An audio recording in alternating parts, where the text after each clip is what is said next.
Quiero presentar a Marcelino Menéndez y Pelayo dejando clara la diferencia, el enorme cráter, el abismo que separa al reaccionario en el peor de los sentidos, ahora me explicaré, al reaccionario en el peor de los sentidos del sabio. Pero si quiero proceder de una manera metódica y completa, como he hecho ya con otros autores, con una obra extensa como Josep Pla, lo primero que tengo que presentar es la obra.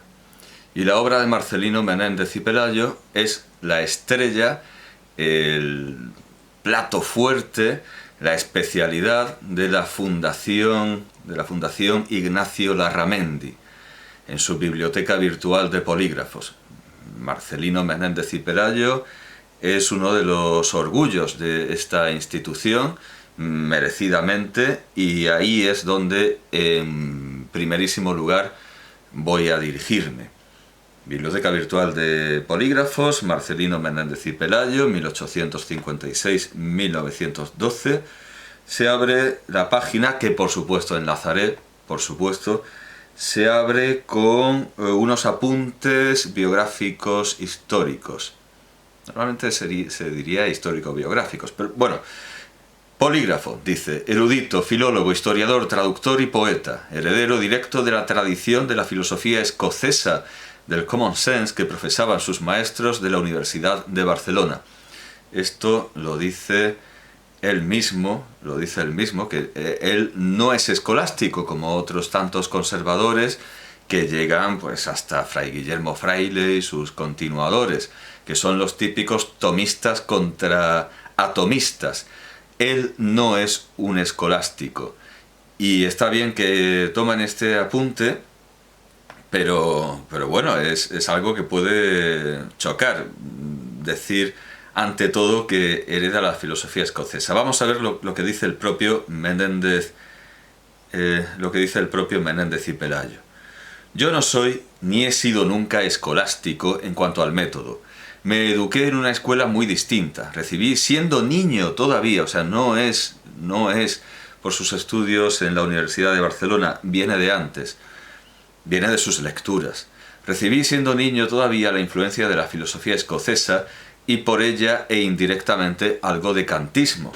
Claro, evidentemente, ¿qué haría Kant sin Hume y dónde pararía Hume en el contexto de la filosofía occidental si no tuviera esa contera que es Kant? E indirectamente algo de kantismo, no en cuanto a las soluciones, pero sí en cuanto al procedimiento analítico. A mi maestro Llorens, claro, aquí viene lo de la Universidad de Barcelona, pero ha dicho siendo niño, es decir, antes están las lecturas y luego, evidentemente, la formación en la Universidad de Barcelona. A mi maestro Llorens le debí no una doctrina, sino una dirección crítica, dentro de la cual he vivido siempre, sin menoscabo de la fe religiosa, puesto que se trata de cuestiones lícitas y opinables. Es decir, es algo que diferencia a Marcelino Menéndez y Pelayo del resto de pensadores conservadores, de escritores ultramontanos, neocatólicos, etc. Él sigue un método crítico, él es un crítico. Es un escéptico en materia de filología, en materia de investigación. Es un investigador serio, es un erudito con algo de volteriano. Es un erudito al que no se le puede engañar así como así. Pero claro, nos estamos yendo al siglo XVIII, cuando, evidentemente, adelanto su caracterización, adelanto su retrato, pero todo esto para en el Renacimiento. Todo esto nos lleva al Renacimiento. Todo esto nos lleva de entrada a Juan Luis Vives, y hablé de Menéndez y Pelayo y de esa tradición que también supo ver, que de manera tan admirable supo ver Luis Araquistáin Quevedo, esa línea que va de Juan Luis Vives a Menéndez y Pelayo, y por lo tanto remito a lo que dije al tratar de Juan Luis Vives y a lo que dije al tratar de Luis Araquistáin Quevedo. Por un lado, ese renacimiento representado por Juan Luis Vives, pero también por los mismos eruditos, por aquellos sabios que se rieron y descubrieron la superchería de los plomos del Sacromonte, que por cierto, tan absurdamente acepta José María Pemán, que tiene un peso en la recepción de Menéndez y Pelayo, y ahora lo veremos también, que tan acríticamente acepta Pemán en su guía de Andalucía. Pemán es lo opuesto de Menéndez y Pelayo, a pesar de que intenta remedarlo, intenta imitarlo, intenta de alguna manera ser una especie de reproducción en el siglo XX de Menéndez y Pelayo, pero le sale una caricatura, le sale algo de muchísimo menos valor que Menéndez y Pelayo. Ese renacimiento de Juan Luis Vives y esa crítica filológica, histórica, ese sentido común, sentido lógico de los muchos eruditos que se opusieron a supercherías como las de los plomos del Sacromonte, donde, bueno, eso no quita que se fundara una abadía, una magnífica abadía, donde acabó estudiando el gran amigo y de alguna manera mentor y en cierta medida moderador, en otro sentido exaltador, en otro sentido excitador, sirvió como excitante, como acicate para algunas cosas de Menéndez y Pelayo que no eran demasiado buenas, pero sirvió para moderar y morigerar muchas ideas de Menéndez y Pelayo, muchas pulsiones que eran peores. Ahora trataremos eso. Juan Valera estudió en el Colegio del Sacromonte, estudió en la abadía del Sacromonte, que es un magnífico símbolo de la tradición española, porque por un lado es una magnífica fundación religiosa y un colegio en el que estudian varones doctos como Juan Valera, que está fundada en una mentira, en una superchería, es como el cuento de Ser Chapeleto del Decamerón de Boccaccio, como un acto inmoral puede generar actos morales y como un acto que tiene de todo menos santo puede incitar a la santidad, y al mismo tiempo nos recuerda, esa ambivalencia hispánica nos recuerda que en España siempre ha habido hombres doctos e inteligentes, capaces de no dejarse engañar y de descubrir mentiras más o menos piadosas. Se puede discutir hasta qué punto eran piadosas las mentiras de los plomos del Sacromonte. Eran autocompasivas, desde luego, porque beneficiaban a sus autores al tiempo que descubridores. Tardaron muy poco en descifrar aquellas misteriosas escrituras porque las habían escrito ellos. No tiene más. Sigo con esta... hasta aquí la autosemblanza. Pero eso es un aspecto, la filosofía escocesa, muy bien. En ningún caso es un tomista, un escolástico, un aristotélico medieval en su proceder a base de deducciones de las Sagradas Escrituras o de silogismos. No es un médico que cura con silogismos. Conoce la ciencia en su expresión más acerada y más afilada y más moderna. Pero esa ciencia no se inventa en el siglo XVIII, sino que tiene unos padres anteriores y están en el Renacimiento. Juan Luis Vives es el origen, la fuente de la que emana el saber, la ciencia, el método de Marcelino Menéndez y Pelayo, pero al mismo tiempo, en la misma época, tiene también otros buenos modelos y buenos modelos hispánicos que son precedentes son precursores de esa ciencia tal como la entendemos hoy. Claro, naturalmente, entre los escoceses del siglo XVIII y los renacentistas, los humanistas del siglo XVI, por supuesto, está Francisco Bacón de Verulamio, Lord Bacon, que evidentemente es un hito obligado en esta filiación, en esta procesión, en estas generaciones de los sabios serios, de los investigadores verdaderamente científicos. Bacon, se le puede sumar Galileo, pero el gran patriarca de la ciencia moderna es Bacon. Aunque, claro, naturalmente tiene precedentes en el Renacimiento, y por supuesto el Renacimiento, con esa misma pretensión de ser Renacimiento, tiene obviamente precedentes clásicos. Así que, bueno, no limitemos, como en esta breve nota biográfica, el método, la filiación científica de Marcelino Menéndez y Pelayo, no la limitemos a la filosofía escocesa, aunque innegablemente este elemento está, y de manera muy importante. Erudito, escuela de pensamiento. Vamos a ver, aquí está. Sigue diciendo la nota. Crea toda una escuela de pensamiento y erudición. Esto es muy problemático porque precisamente, bueno, de esto vamos a hablar con calma. Así que crea toda una escuela. Eso es relativo. Bueno, crea toda una escuela de pensamiento y erudición que, transformada, vive hasta nuestros días. Eso es más relativo todavía. En definitiva, del hispanismo filosófico. Destacó como niño prodigio en el Instituto de Santander y se licenció en Filosofía y Letras en Barcelona, estudiando más tarde en Madrid, Portugal, Francia e Italia. Es decir, es plenamente un cosmopolita, un europeo, un humanista europeo, como lo fue Juan Luis Vives. Con tan solo 25 años fue miembro de la Real Academia Española y un año más tarde ingresó en la Academia de la Historia.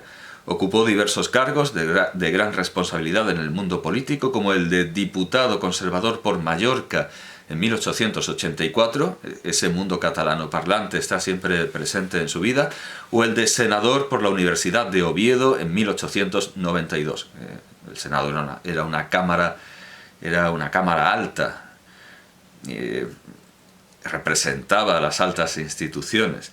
Ahora se supone que debería ser representación territorial, debería ser Cámara Territorial, pero eso no es simplemente una especie de Congreso 2, es una especie de órgano supletorio, una especie de apéndice o de muela del juicio, que es bastante cara, como la muela del juicio y el apéndice pueden devenir en altamente dolorosos. Fue elegido director de la Biblioteca Nacional en 1898.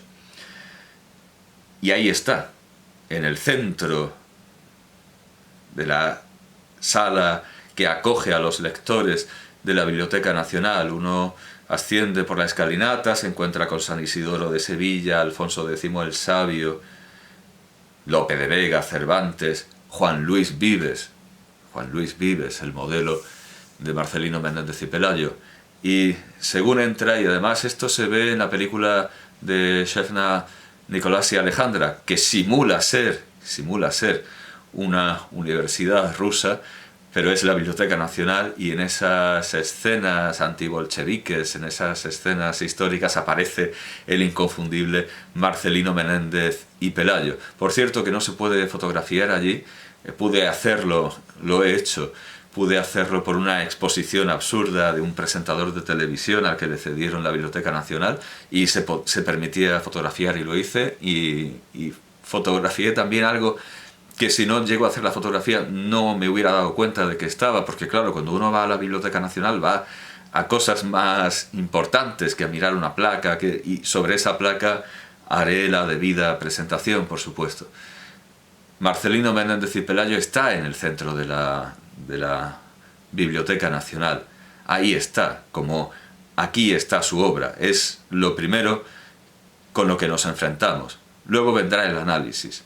Su obra está ahí en el centro de España como un monumento que nosotros vamos a intentar desentrañar, y yo voy a intentar ayudar en la medida de lo posible. Desde 1898 es director de la Biblioteca Nacional. Tras haber escrito un sinnúmero de obras que tocaron todas las áreas de la cultura de España, murió en Santander en 1912. Legó a la ciudad toda su biblioteca, compuesta por más de 40.000 volúmenes. Las malas lenguas, que siempre abundan, dicen que robaba libros, que pertenecían al Estado. ¿Por qué? ¿Por qué se levantan esas malas lenguas? Porque es un erudito conservador, entonces es el enemigo, hay que hablar mal de él y hay que decir que robó al Estado español, aunque el ayuntamiento forma parte del Estado, creo yo. Si hay algún libro que perteneciera a la Real Academia de la Historia o la Biblioteca Nacional, entre esos 40.000 libros de la Biblioteca de Santander, pues evidentemente sería que se los llevó para estudiar y se murió. Se los llevó para estudiar, se murió, no los pudo devolver, pero no se puede llamar ladrón. Es que lo he visto llamar ladrón a boca llena a profesores y a gente que debería ser muchísimo más responsable y cuidadosa. Cuando se lega toda la biblioteca a un organismo público, a un organismo estatal, por cierto, que me parece muy arriesgado y es una imprudencia. Yo siempre digo que si a alguien no hay que dejarle los libros, es a un ayuntamiento. Pero él lo hizo. Legó a la ciudad toda su biblioteca compuesta por más de 40.000 volúmenes. Ha sobrevivido, bien, por estar reciente en el tiempo, por tener la importancia que Menéndez y Pelayo tuvo en España, y luego la ha ido perdiendo, pero en aquel momento era importantísimo, así que eso... Pero tampoco es salvaguarda de nada, porque muy importante era Cristóbal Colón. Bueno, en realidad no, también pasó su edad y su época de manera miserable, aunque sigan siendo grandes de España. Pero cuando el hijo de Cristóbal Colón legó su magnífica biblioteca, cuando don Fernando Colón legó su magnífica biblioteca al Cabildo de la Catedral de Sevilla, al principio se lo comieron las ratas. Y también pasó... Bueno, no fue culpa la pérdida del museo y de la biblioteca de Gonzalo Argote de Molina, del ayuntamiento, ni del cabildo catedralicio, ni nada parecido, porque lo legó a su familia, acabó en manos de particulares, pero también se deshizo sin... Bueno, en fin, las familias pierden los libros, los ayuntamientos pierden los libros, los cabildos catedralicios también, es todo muy arriesgado. En el caso de la Biblioteca Menéndez y Pelayo parece ser que ha ido bien como excepción, y que allí pueda haber libros que se identifiquen como de alguna de las instituciones que presidió Menéndez y Pelayo. No es un robo, evidentemente, porque han vuelto al Estado. Ha sido desordenarlas, pero seguramente con la mejor de las intenciones y con el mejor de los resultados. Porque ¿en qué manos iban a estar mejor esos documentos que en las de Marcelino Menéndez y Pelayo?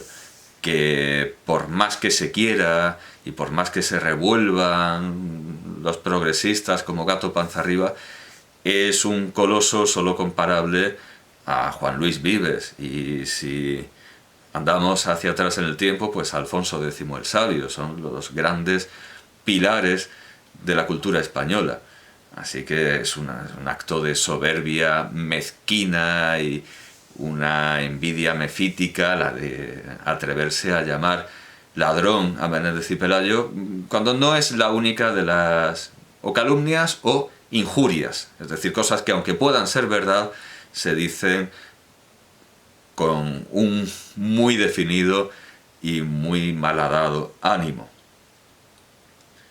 A partir de 1949, un poco distanciado de su muerte, pero esto explica, o esto está en la línea con lo que he dicho, de la importancia que tuvo en España. A partir de 1949, el Consejo Superior de Investigaciones Científicas publicó sus obras completas en 65 volúmenes, y no son delgados. Tarea que se concluyó en 1959, pero resulta que en 1974 se publicaron 2 volúmenes más. La Fundación Universitaria publicó entre 1982 y 1991, hay un error aquí, su epistolario. La Fundación Tavera publicó en 1999 el Menéndez Pelayo Digital, ese CD-ROM que todo el mundo se pasaba entusiasmado. Menéndez y Pelayo ha sido digitalizado, fue un gran momento, que ha sido mejorado, que ha sido muy mejorado. La Fundación Ignacio Larramendi, que es la que publica esta nota, la Fundación Ignacio Larramendi editó en la web en 2005 el Menéndez Pelayo virtual. Es el autor que aparece en su propia obra. Estoy hablando en el Menéndez Pelayo virtual, o sea, estoy leyendo la nota del Menéndez Pelayo virtual. Está hablando en tercera persona, como Julio César. Editó en web en 2005 el Menéndez Pelayo virtual, haciendo disponible todas las obras en ciberlibro, coincidiendo con la conmemoración del primer centenario de su muerte, el 19 de mayo de 2012. Existe una excelente revisión crítica de todas las ediciones y recopilaciones en filosofía.org. Filosofía.org es la página de la Fundación Gustavo Bueno, que puede ser que sea lo que tiene en mente el redactor de la nota al decir que Menéndez y Pelayo crea una escuela de pensamiento y erudición que transformada vive hasta nuestros días. Puede ser que esté pensando en Gustavo Bueno, en su fundación y en Gustavo Bueno y en su fundación y en su página, en sus colecciones. Y a eso se puede llamar, como hace aquí con mayúscula, hispanismo filosófico. De alguna manera la Fundación Ignacio Larramendi entiende que el hispanismo filosófico de Menéndez y Pelayo pervive en autores como Gustavo Bueno y de sus discípulos y de los discípulos de Menéndez y Pelayo ahora hablaremos. Por lo tanto, resulta que la página de referencia para Menéndez y Pelayo nos manda a otra página de referencia, a otra puerta, a otra llave de este autor, que naturalmente voy a invertir el orden, porque al haber leído esto ya sabía que había que empezar por filosofía.org. He invertido el orden de las páginas, pero bueno, ya está. De la Fundación Larramendi me voy a filosofía.org de la Fundación Gustavo Bueno. Pero claro, en la Fundación Gustavo Bueno me remiten, por supuesto, a la Fundación Larramendi. Dice la nota de la Fundación Gustavo Bueno: en 1999 se puso a la venta Menéndez Pelayo Digital, gracias al empeño de un importante empresario, tradicionalista carlista consecuente, Ignacio Hernando de Larramendi Montiano, 1921-2001. Esa edición digital ofrece en un CD-ROM, con N, en un CD-ROM, la versión electrónica en formato texto del contenido íntegro de los 67 volúmenes de la edición nacional. De los 67 volúmenes, pero hemos dicho que en 1974 hubo dos más. Sí, eso es. Están los 67. Los 67 volúmenes de la edición nacional, de los 23 volúmenes del epistolario, y una bibliografía completada y actualizada respecto de la publicada en 1995.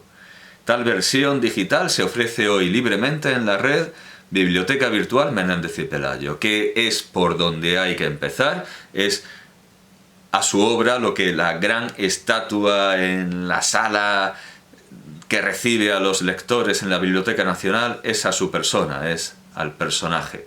¿Dónde está la obra de Menéndez y Pelayo? En la Fundación Larramendi. Ahí es donde hay que leerla, sin duda alguna. Menéndez y Pelayo, por lo tanto, al igual que de alguna manera Alfonso Reyes, que también está digitalizado en la Fundación Larramendi, aunque alguna cosa falta, como esa traducción en verso que ya leí al presentar la fábula de las abejas de ese autor de origen hugonote, cuyo apellido también me suscitó dudas para pronunciarlo. Y que ahora, por un lapsus y precisamente por ese problema de pronunciación, no me va a venir. Menéndez y Pelayo, en cambio, está íntegro, en la mejor manera imaginable. Por lo tanto, leer a Menéndez y Pelayo en papel es algo recomendable solo si se logra una edición extraordinariamente económica. Yo, por ejemplo, conseguí esta edición de Los orígenes de la novela en Gredos, esta reedición de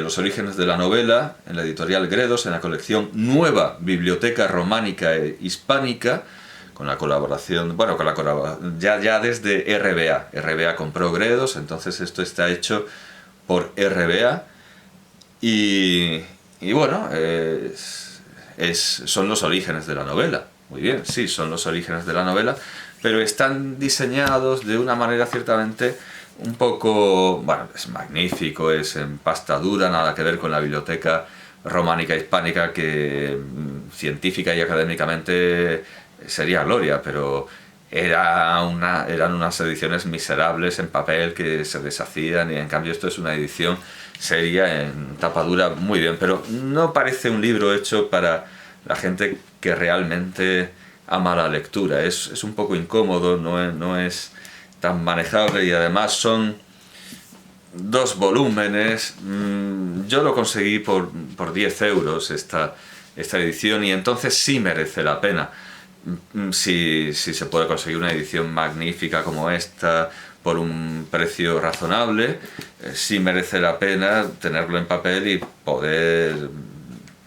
Es que claro, esto para llevarlo a la cama no es demasiado adecuado, no es una especie de breviario para hacer lecturas continuas y meditaciones todo el día y toda la noche, como sí ocurre con las ediciones muchísimo más recomendables de la Biblioteca de Autores Cristianos. La Biblioteca de Autores Cristianos sí edita a Menéndez y Pelayo como yo creo que debería editárselo. Volúmenes pequeños que se pueden llevar a cualquier parte, papel biblia, el libro bien concentrado, letra pequeña, verdaderos condensados de sabiduría. Lo que pasa es que esto también lo tengo porque me ha resultado económico, pero esta historia de esta segunda edición en la Biblioteca de Autores Cristianos de la historia de los heterodoxos españoles, voy a leer los datos. Historia de los heterodoxos españoles. Estoy viendo si hay alguna noticia sobre editores o... No, simplemente... Y este es el primer volumen. Madrid, 1965. Nada más. Simplemente se dice quién es... aquí está. Bueno, dictamen del censor eclesiástico. Viene con censura eclesiástica, como todos los libros de la Biblioteca de Autores Cristianos. Aquí está el nihil obstat, dado por el doctor Vicente Serrano, censor. Lo dio en 1956, supongo que no ha hecho falta renovarla. Bueno, viene el dictamen del censor eclesiástico, unas advertencias preliminares, pero a pesar de ser una edición desde luego cómoda, además tiene los cantos tintados, es una edición bella, es una edición que uno puede llevar de viaje, uno puede leer en la cama, puede leer de manera cómoda, puede enfrascarse en la lectura. El diseño está muy bien, pero a esta historia de los heterodoxos españoles le falta una parte que yo considero capital, que es importantísima y que la Fundación Larramendi sí da como suplemento, como apéndice, como anexo a la historia de los heterodoxos españoles, que son 2 capítulos, pero 2 capítulos que deberían haber ido, y al final no se integraron en la versión definitiva, pero especialmente uno me importa muchísimo y me parece una de las mejores piezas de la erudición de Marcelino Menéndez y Pelayo, que es una historia de lo que, claro, no se puede considerar como heterodoxia, porque son tiempos, por supuesto, anteriores al cristianismo, por lo tanto no es un cristianismo heterodoxo. Cuando habla de los heterodoxos, habla del cristianismo heterodoxo. Pero considero que era importante hablar de otras heterodoxias anteriores al cristianismo, otras opiniones, no heréticas, sino paganas, una historia de las ideas religiosas en España, sin más. Una idea de las historias religiosas en España y más bien una prehistoria donde despliega unos conocimientos verdaderamente asombrosos sobre historia de las religiones, filosofía comparada,